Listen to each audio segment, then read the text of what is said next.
ছাদে বলে ভিআইপি পুরো একটা এক্সট্রা মানে এই এতে আছে বিস্কুটটা মনে হয় নাকি? একটা পুরো আমরা এসেছি গাড়ি সার্ভিসিং এ, সেই কখন এসেছি বেশি। করে দিয়েছে তাই না? এই রুমটা পুরো আমাদের প্রাইভেট রুম। হ্যাঁ, এই পুরো রুমটাই আমরা রয়েছি, কেউ নেই, দেখে নাও। দুখানা এসি ঘং ঘং করে চলছে, আর কি ঠান্ডা এখানে। আর আমরা কেন বলতো করেছে? আমার জন্য, স্টার জানে, হলিউড স্টার সবার সাথে থাকতে পারে না। নে খোল খোল বিস্কুটটা খোল। এই তোকে এটা দিয়ে দিলাম। না একটাই খোলো, আমি অত খাবো না। মানে এত কিপটে আর কনজুস না, মানে চিন্তার বাইরে। শুভজিতের চাটা নিয়ে আসলে ভালো, তো একটা ফ্ল্যাক্স কিনতে হবে। ফ্ল্যাক্স ফ্ল্যাক্স ফ্ল্যাক্স ওই যে লেখা দিচ্ছি চায় না, বলো মিষ্টি দেবো।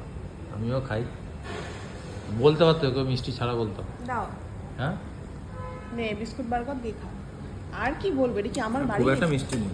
মিথ্যা কথা বলিস না, যথেষ্ট মিষ্টি। ফ্যান্টাসি দিয়েছে বিস্কুটটা, আমি ইয়ে চেয়েছিলাম, যাক ইচ্ছা হবে। আর তার সাথে আবার বাদামের প্যাকেট। ছেলে খাবার ছাড়া কোথাও যায় না। তো কি করবো, এখানে কে খেতে দেবে বিস্কুট? Dry fruit carry. আর তারপরে আজকে আমার শিবরাত্রি, খাওয়া যাবে না, হ্যাঁ না? জমে গেছে। আর তারপরে দেখো কত ব্যবস্থা, মোবাইল তো আছে, তার সাথে দেখো বই নিয়ে আসছে। আমি আবার গল্পের বই নিয়ে এসেছি। মাঝে মাঝে ইচ্ছা করে টেবিলে মাথা দিয়ে শুয়ে পড়ছি, মাঝে মাঝে বই পড়ছি, মাঝে মাঝে মোবাইল দেখছি। দুর্দান্ত রকমের একটা ব্যাপার, হ্যাঁ না? হুম, ভাল লাগছে? ভালো লাগছে চাটা।